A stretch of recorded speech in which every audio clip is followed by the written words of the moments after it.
Hi, and welcome to Knit All the Things. My name is Laurel. I'm also known as westmaven on Instagram, Ravelry, and here. If you're new, this is a space where I talk about all the things I'm knitting, all the things I want to knit, all things yarn, just all the things. And if you're returning, welcome back, Knitting Bestie. I can't wait to catch up with you.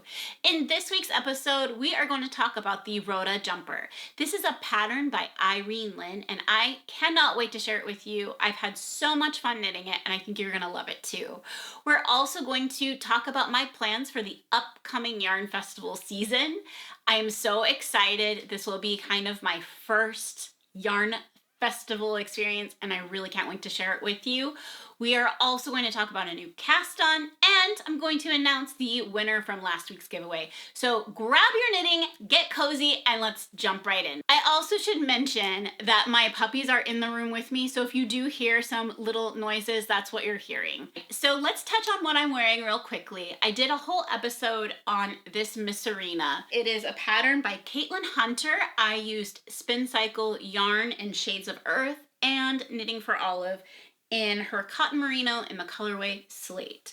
I have a whole episode on this. I will link it below, and if I am really feeling snazzy, I will link it above somewhere. I do realize that if you are watching this on a TV, that there's not the function of finding notes, but I am working on a fix for that for you so that you're able to check that out as well. So this was a fun pattern to knit. Obviously, I have a whole episode on it. I'm not going to go into too much detail, but I will share it with you real quickly. There's color work, lace, cables. It's got a little bit of everything. There's some texture on the body. It really was a super fun, super satisfying pattern. The color work was a blast. It really made it super fun. Spin Cycle yarn. This is my second one. I really enjoyed how this turned out. I really couldn't be happier. What I wanted to say about this was that I was inspired by Tracy of the Grocery Girls Knits, and I saw her making one in a pretty like turquoise with a Spin Cycle yarn, and I just was so inspired. So that's what inspired this knit. Yeah, I really love it. I loved that we had a little informal knit along, and it was just really special. So this has a special place in my heart. It has gotten so much use this summer. It's a perfect weight. I would say if it's like above 80 or so degrees, it might be a little bit warm for me, but any like 70s to 80s is pretty comfortable to be wearing it. Let's talk about the Rota Jumper. So what inspired me to cast on this particular sweater? I had seen a few different podcasters, Caitlin from Caddy Jack's Knits, Jonna, also known as the Knitmatician on Instagram, and she is knitting with Kim and Jonna, the YouTube channel. And she had also knit a Rota tank, and so that's why I had first seen the pattern. I had considered knitting the tank top. If you saw my previous episode, I had a bunch of fails with tank tops, and I just wasn't really willing to like go down another tank top fail road. I wanted to find something that I knew I could feel successful in knitting and that would really fit the bill as far as things that I enjoy. So let's talk about this jumper behind me. I really thought that I was going to finish it before I filmed. I was so close. I will have to get into the details with you, but first let's talk about the pattern. So it is actually knit from the top down, but what you do is you knit the back panel first, then you pick up stitches and knit the front, and the shoulders are like a short row shoulder shaping situation. Then you knit the front flat as well, and then you pick up and knit in the round. So while there is a lot of flat knitting, because of the actual stitch pattern, I did not find it to be bothersome. Typically I don't love a lot of purling in a pattern, but this did not bother my hands. It could be that the needles are larger, the yarn was a worsted weight, and so it made it very comfortable to knit this pattern. Details on the pattern are, it is an Aran weight pattern. The gauge is 16 stitches by 22 rows, and that is in stockinette. The yarn that I used was Illimani Sabri 2. So I did choose a black yarn, which is Not always the easiest to see while knitting, but it certainly is like my favorite yarn color, even though it's kind of hard to knit. But I used Illimani Sabri 2. This is like a chainette style cotton. It's organic cotton and 15% baby alpaca. So it has a really nice soft feel. It doesn't have that like drying out feel of cotton.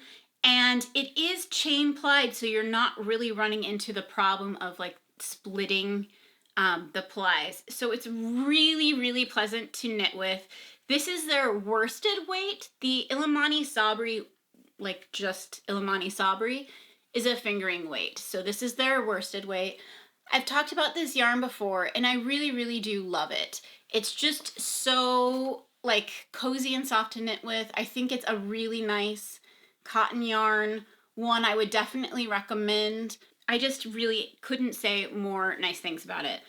I actually have, I think, one extra skein, which I'm not really sure what to do with yet. I ended up only needing, I think, 5 skeins for my size, and I'll talk about the modifications. Let me do a little quick change and I can show you on the sweater what I'm talking about, and we'll go from there. Okay, I'm back. So this is the Rota Jumper. Some things to keep in mind is it's not blocked or anything like that yet. I did make some modifications. So this pattern is knit. The back first is knit, the back panel. Then you pick up stitches and you do some short rows for the shoulders, and then you continue on with the front panel, and then you start knitting in the round after the armhole. But on this particular sweater, it isn't a lot of body knitting. It is only 2, I think, repeats. And most of the sweater, I would say the majority of the sweater feels like it's knitted flat, and then just very little of in the round. And then, of course, in the round, you pick up stitches and knit the sleeves in the round. I chose a size 2. I was kind of in between a 2 and a 3, but with previous knits, I had been too large. I feel like I like oversized, but I was choosing some patterns that were too big for me. And I do think blocked this will be on the little bit large side, but I really wanted the longer sleeves. So in the pattern, you do however many repeats, and then she says add an additional repeat if you want a full length sleeve rather than a 3/4 sleeve. So I did that. I certainly tried to finish this for this podcast. I did not. I have about 2.5 more repeats, and then I will have the rest of the sleeve done. But this sweater in itself is like a perfect me sweater. I love the mesh. I love the color. I like that it's oversized. I think it's very flattering. I am a fairly petite person, so I did not add any length to the body, but I still think it is plenty long enough. I wasn't sure if I was going to need to add length to the body, so that is part of the reason I have that extra skein. The other reason was that I wasn't sure whether or not I would do the 2 or the 3, and I felt like I definitely wanted to lengthen the arms, and it is an oversized garment, so I decided to do the 2, and I'm very glad that I did. I think that it fits just fine, and it is as intended. So I'm really happy with how this is turning out. I can't wait to get it done. I'm hoping that I can knit the rest of this sleeve while I am editing this video, although I really tend to just edit and not really knit because I feel like it does still take a lot of my focus. I really loved the way that this was constructed. Although you are knitting the front and the back flat, I did not find that to be cumbersome. Typically, I don't like to purl a ton. However, because of the stitch pattern and the, I think, thickness of the yarn and the needles, all contributed it to being a pleasant experience. Like, I didn't have hand fatigue from purling so much. I also think in general, I have sort of worked up those muscles to where it isn't as much of a pain as it used to be. So I want to say that, like, there is quite a bit of purling. It was reasonable, and I can't say enough of how this turned out. And I'm so happy that I did not knit the tank. I love how it looks on everyone. Like, I think it is just darling, but I am so glad that I went this route because this is definitely more me. It does kind of scratch the itch of like wanting to do something that other people have done. But again, like something that I know I will actually wear, and it definitely, I think, will get a ton of use. I do see myself wearing it around the house all year round because if it's a little cold from air conditioning or we haven't turned on the heat or whatever it is, like I do see it being very wearable. So I am just so pleased with how this turned out. I personally did not have any issues picking up stitches. I think that if you are newer, that tends to be like just a tricky thing to do. I will say she's very clear in the pattern, like pick up this many stitches per whatever. So you're not picking up every single stitch, you're picking up a few and not picking up all of them. And I think just being cognizant of that is great. And you will, like, I literally just, when I'm picking up not all of the stitches, I just do like a pattern, like I'm picking up 3, skipping 1, picking up whatever, so that you're just like every 4th one or whatever it is, like you're just skipping. So I do think I didn't have any problems with that. I want to say one of the sleeves I picked up 1 extra stitch so that on the first round I realized I had an extra one and I just knit 2 or purled 2 together, whatever it was, to same pattern. And then I double checked. I know I have issues with counting, but I actually did double check that I had the right count of stitches so that I wasn't like having a smaller sleeve. I'm really happy how this is turning out. I really, really love the sleeves. I like the oversized fit. I think it is so cute. I really can't wait for it to be blocked because I think it's just going to give it more drape and a little bit more boxiness, but I really do like how it is. I will say that in the pattern, she also gives instructions for if you're not doing the 3/4 sleeve, then, and the 3/4 sleeve would have ended probably here on me.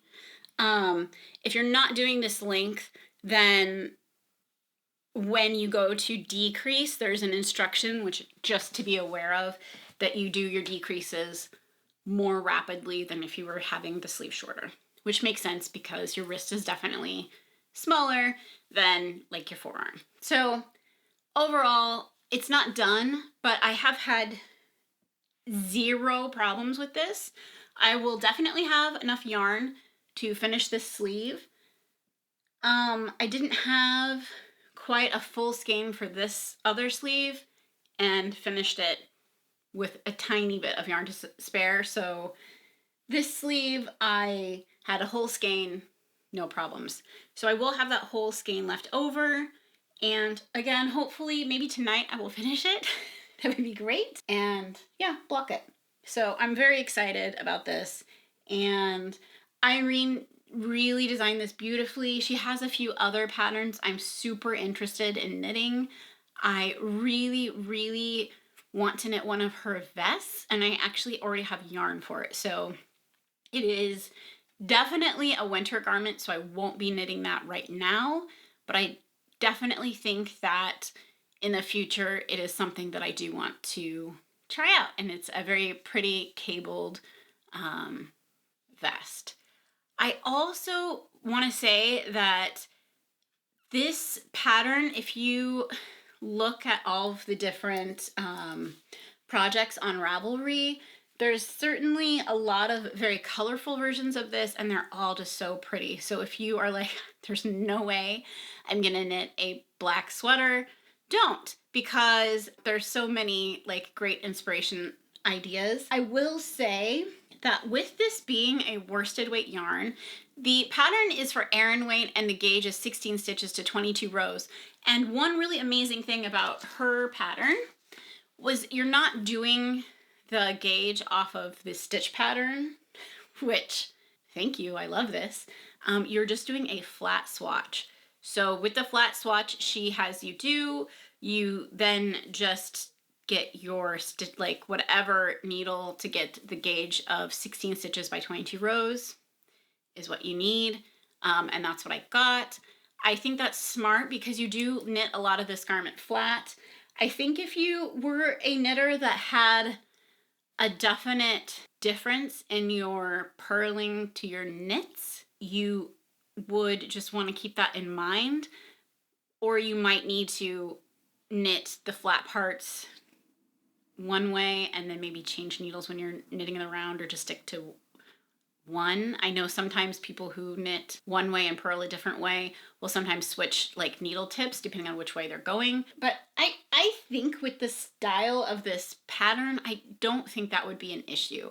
So I got great success by just swatching, doing exactly what she said, and then knitting in pattern, and it looks great. Or I think it looks great. You can let me know if you think differently. But yeah, I would definitely knit this again. I would even consider a light version of this. I think it would be so pretty in a crisp white or a bright blue, or, you know, a different, maybe bright color would be fun. And neon green, I don't know. But I really liked it. I think knitting this in cotton, the pattern is knit in cotton yarn.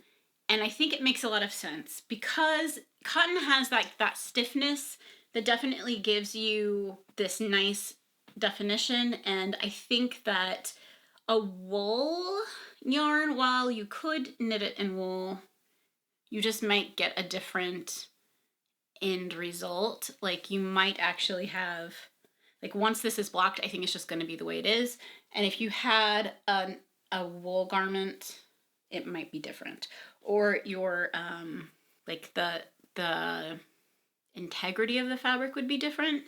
With a cotton, you definitely just have, like, I feel like once it's blocked, it is what it is, and it's exactly how she planned it, which is brilliant, and I love it. And I can't wait to knit one of her patterns again, and hopefully it will be soon. So I am definitely looking forward to that. Irene Lin, really beautiful pattern.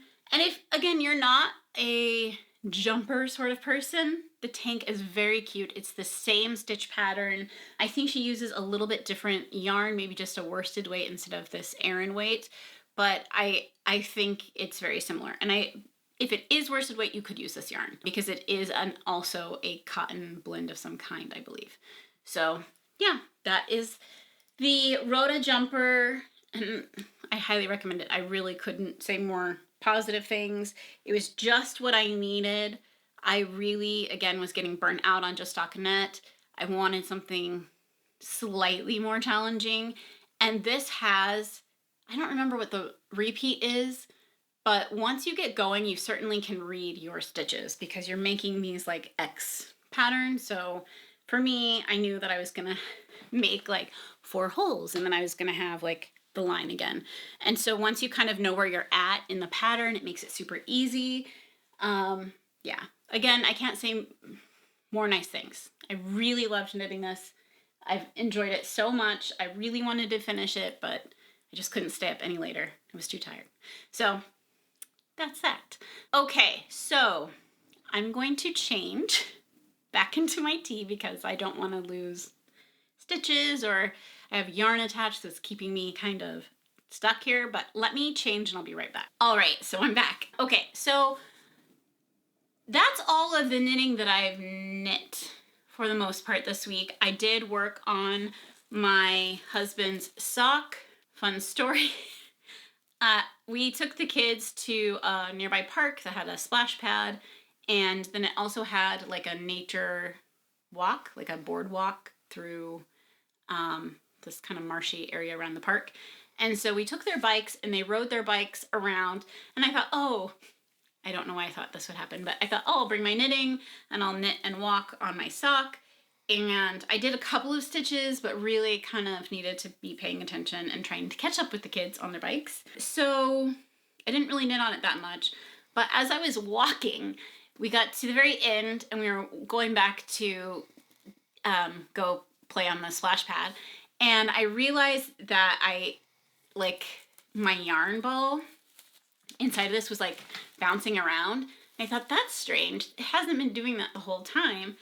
And the other sock that's finished, which I had brought with me so that I knew like how many rows and whatever I was doing, was with me, and then it was gone.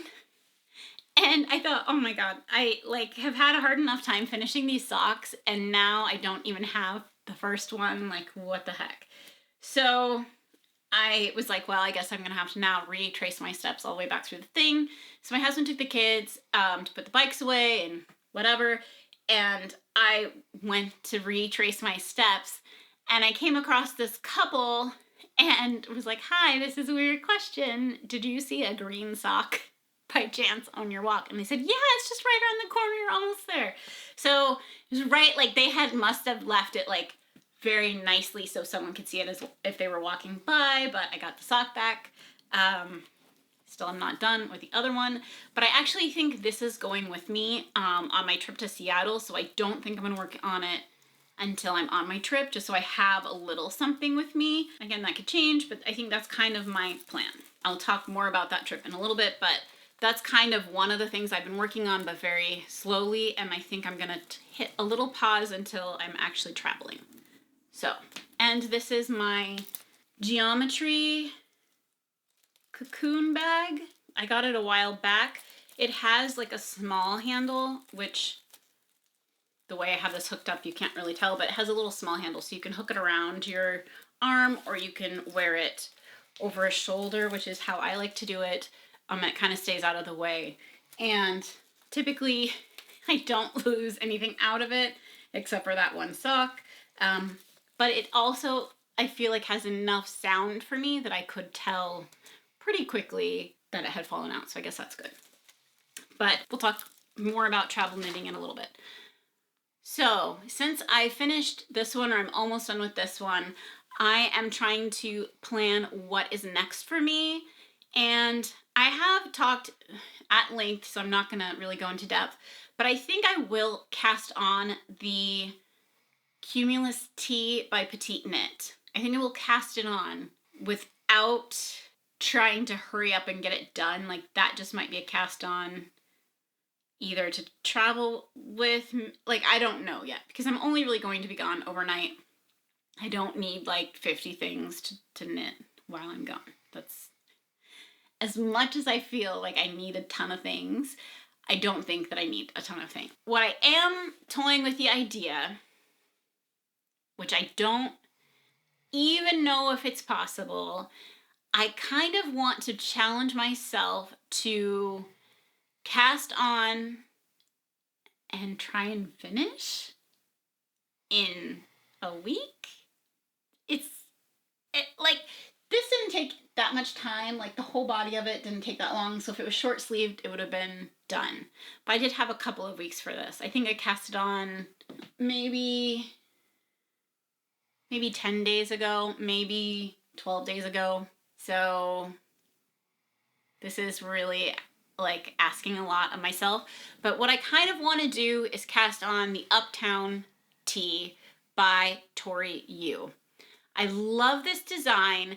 In her original pattern, it has the lace on the sleeves and then a stockinette body and top. It's a raglan construction, top down, beautiful design. I love this, and I have talked about this briefly in the past. Ashley from Design by So and So, who also has her own YouTube channel, did a version of this pattern. She, I think, tested it for Tori, where she did the lace but continued it along the body and did stripes of stockinette and this lace stitch. And part of me thinks that if I do cast this on and challenge myself to do this, that it may happen that I can get it done in time, because the lace panels will be fast to knit, I believe. So with those added, I think there is a possibility it could get done. Maybe. Like, I'm probably overselling this. I'm sure I'm going to come back here in 2 weeks and be like, there wasn't a chance. But maybe, like, I don't know. If I do it, I think I will try to document it more in a vlog style, like, challenge. But again, I don't know. Like, this is like kind of riffing with you guys. So I do want to do that. If I cast it on, I plan on using this Antigone by Durirum Natura yarn. It is a linen yarn, and it is in the colorway Graphite. And it's this beautiful gray, but I feel like it almost has a tiny bit of a lavender hint. Like a grayish, like just slightly kind of lavender tone to it. I would say I feel like grays can lean like blue, green, or purple, and I would say this one's just slightly purple leaning.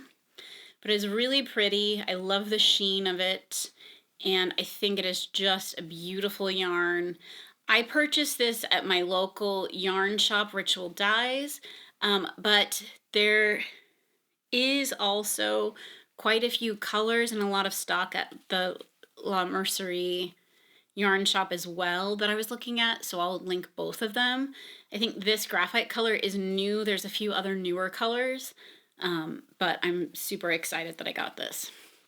So I think that's my plans for this yarn, and I have more than enough for that tee. So that would be my like challenge to myself if I could get it done.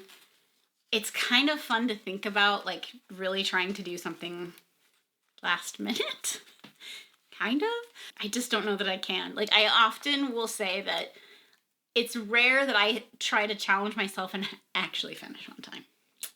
I could see myself challenging myself and then finishing not in time, because in theory, wouldn't it be so fun to knit this and then wear it to the upcoming Flock Fiber Festival that's in Seattle, Washington?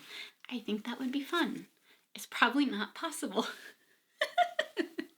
Tell me what you think. Can I get it done? Should I even try? Maybe you have made the pattern, the Uptown Tee, and you're like, there's not a chance. Don't even try it. You're not going to finish it. Who knows? I don't know. It's kind of a thought. For some reason, it brings me joy, so I probably should just do it. So with that being said, that's kind of my, I think, next cast on. I had talked about the mini mock neck tank, which I'm not even going to really pull mine out or even talk about it because I've done nothing to it. I set it aside. I do really think that I am going to rip it out. I think I'm gonna frog it for sure. I just think that's the best call for me. I want to reuse the yarn. Like, I got the yarn because it's so special and I really like it, and I want to use it. So I want to use it selfishly for me, or maybe a little kid that I know.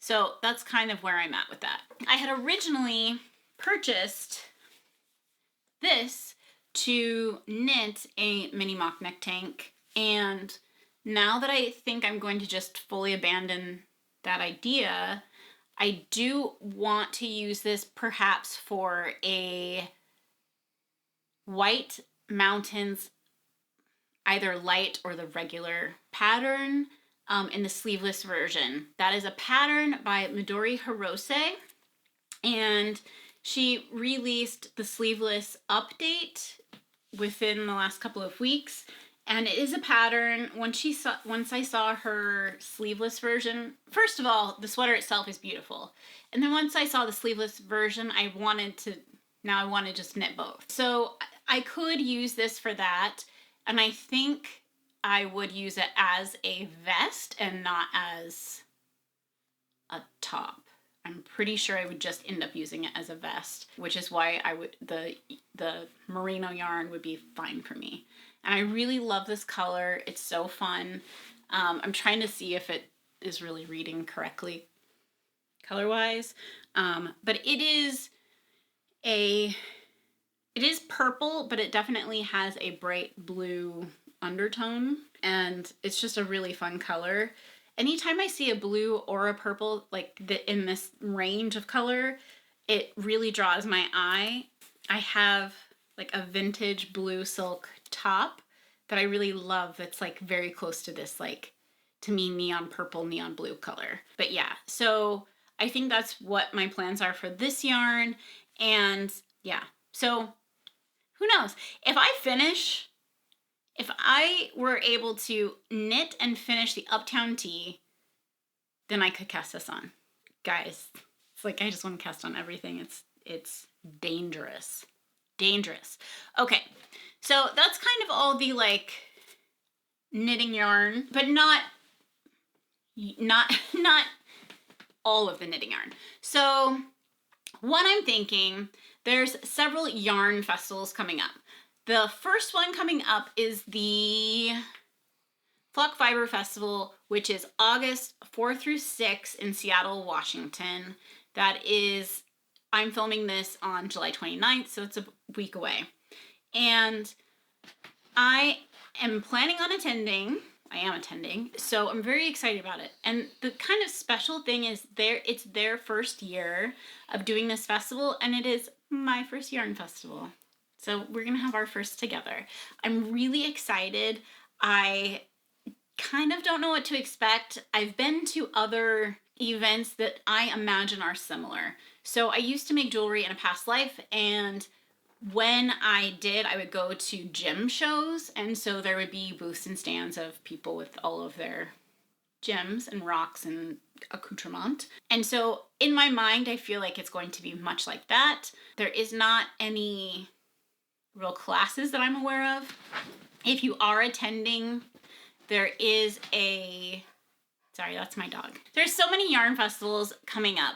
The first one is the Flock Fiber Festival. This is a festival that is located in Seattle, Washington, and it is in a week. So August 4th and 5th, August 4th through 6th, in Seattle, Washington. So I will be attending that. I'm super excited. I plan on taking you along with me and kind of sharing the experience with you, as this is my first yarn festival. The next one is going to be, for me, it'll be the Oregon Fiber Festival, which is in Albany, Oregon, not Washington. And it is during October 13th through 16th. This also lands on the same weekend as New York Sheep and Wool, otherwise known as Rhinebeck. And then in Portland, there's a brand new festival that is called the Sacred Sheep Festival. That is November 4th. And then, of course, into next year, Vogue Knitting Live in New York, January 25th through 28th. So, tons of festivals coming up. I'm not attending them all, but I wanted just to talk about my strategy going into visiting these yarn festivals and kind of how I'm going to approach it. So first of all, I have a healthy stash. It's not, I don't think, overwhelming, but I have a lot of items in my stash that I do want to knit. So while I could go in and, think I'm going to just buy whatever, I do want to be thoughtful with my purchases. So what does this mean? So how I've started to sort of prepare, there are a couple of things that I do not have yarn for that I want to make. For example, I would like to knit both of my kids a sweater. Primarily, my oldest son is starting school next year, and I want to make a sweater for him for the fall. So I do know that I want to get yarn for a sweater. What I think the pattern that I've landed on is actually not released yet, but I'll talk about it because I can show you pictures from their website. So I would like to knit him the Storm sweater. This is a pattern by Petite Knit. It is a worsted weight pattern, and it has knit and purl. It's like a textured sweater. I don't think it has any cables so much as just purl and knit stitches and all over texture. Okay, so the Storm sweater by Petite Knit is what I think I'm going to be kind of shopping for. Next thing that I did in preparation for the festival was going through my stash. I started to pull out all of the sweater quantities that I had so that I could make sure that I kind of was still in love with this yarn, see if I needed to destash anything, look and see where I had maybe some holes as far as I don't have I'm gonna just throw something out there. Maybe I don't have a worsted weight skein that I could easily make a hat with or whatever. So I was kind of just going through my stash and seeing what I had. It's always really nice to pull things out and kind of reappreciate it, shop your own stash, because I think sometimes when we go to a yarn store or a festival or whatever, when you're touching and feeling that new yarn, it's always like the best yarn, right? When it's in front of you. And so doing that with your own stash, whether it's just reorganizing it, for me personally, I started to make sure that my Ravelry was updated. Part of the reason for this was I can't think of the word I'm trying to think of, but I don't declare like this yarn is for this project in my like queue or anything. I instead just have it in my stash so that when a new pattern comes out that I'm excited about, I can pull up the pattern within Ravelry and then it will suggest like yarns that are already in your stash that you could use. And so that's super helpful to me when I am introduced to a new pattern that I love, that I do want to knit something with. So I have used that a lot in the past, and I wanted my stash then online to be updated so that it's more useful, because if it's not updated, then you don't have all your yarn in there and it really doesn't work as well as it can. So that's what I have been working on. I keep looking this way because my stash is over here, and I may take a video of kind of part of my stash. I have like my precious skeins and sweater quantities in one area, and then I have my like knit picks and my Pearl Soho stash all together in another area, just because I already know what those yarns are and kind of have an idea of what I want to use them for, and they're all together because they are kind of earmarked for specific projects. I don't have any problem reaching into that stash and checking, like shopping or stealing from that stash. It's just that I have it in a different area. I also have a lot of that yarn, so it's all just kind of together. So all of my like mohair and special yarn and sweater quantities are all in one spot. And this year, I wasn't really planning on shopping a ton, but I didn't have any summer yarns. So as you have seen in previous episodes, I have purchased some summer yarns just so that when that summer pattern comes up, I know that I have yarn available for it and I can just cast on right away. So that is my plan right now for the yarn festival. What I am most looking forward to is seeing people that I have met online and saying hello in person, as well as like sometimes there's yarn that I'm curious about that I don't necessarily want to buy right on the spot, but I don't really know much about it. I don't know how it feels or what it's like. And so just being able to take that in person and really visually learning about that yarn, so that later on when there's a pattern that I need yarn for, I can always shop online and keep it in mind. So all of that is what I'm kind of going to do as far as kind of plans for shopping. For Flock Fiber Festival, I am leaving on Friday and heading up to Seattle, and I'm going to go to the Friday shopping event or whatever, and then I have a ticket for Saturday. So on Friday, I plan on just kind of settling in, definitely getting a cup of Seattle coffee, and then going over to the hangar where the Flock Fiber Festival is going to take place and enjoying that. And it's a pretty short period of time. It's a couple of hours, and then I'll have the evening.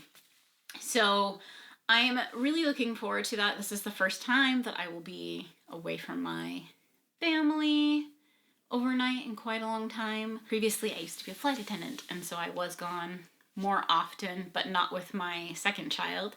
He's never not had his mom, so it'll be interesting for both of us. I think as far as other festivals, I'm probably going to try to attend the Oregon Fiber Festival. I don't have plans to do New York Sheep and Wool Rhinebeck. I kind of tend to lean on the side of feeling a little bit overwhelmed in crowds, and so traveling all that distance and feeling overwhelmed. Like, I just don't know that I'm there mentally for that right now.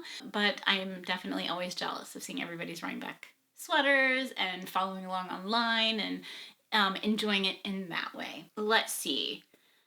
I think I will probably try to show a little bit of my stash. My light is not quite cooperating. I do edit these videos so that I can adjust the lighting. But we are having a very cloudy day in Portland, Oregon, and the light keeps going in and out behind the clouds.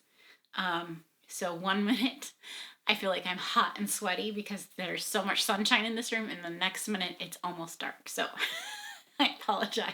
Sometimes I feel like I'm a little distracted by like the way that the light is changing so rapidly. So right before I hit record on this episode, I did pick a winner for our giveaway. All right, so the winner of the Buxom Cat 2 skein giveaway was Vicky Shaw. So Vicky Shaw, I'm gonna put your comment here, and you just commented frogs because that's what you were asked to do. So please send me an email. It's going to be linked in the description below, or if you're watching this on your TV, it is westmaven@gmail.com. Please send me your address so that I can mail this to you. And congratulations. I will probably try and do another giveaway after the Yarn Festival, and maybe it'll be something from Flock Fiber Festival. So that is that. Congratulations. I'm very excited for you. I hope you make something fun with this. I think this was originally intended as like colorways for a shawl, but be beautiful as anything. It's really, really fun colorways. So again, these were from the Rose City Crawl of 2020 in the colorway Clee Clee and Tail Feather. This was one of my last yarn crawls that I went to. And I went this year to one store, but it wasn't necessarily the same as like this particular one. So congratulations. I'm excited for you. I believe that for the Flock Fiber Festival, I'm going to take you guys along with me. So watch out for those videos. Follow me on Instagram @westmaven so that you can come along on this trip with me. And once it gets closer to Sacred Sheep, which I will be attending as well, actually, in fact, if you go to sacredsheep.com, I'll include the link below. You can buy tickets right now on their early bird pricing. So with that being said, thank you so much. If we're not quite knitting besties yet, make sure to hit that subscribe button. If you liked this video, please make sure to hit the thumbs up or the like button. It tells YouTube that fiber enthusiasts like yourself enjoy this type of video. Until next time, I'll see you in a couple weeks. Bye!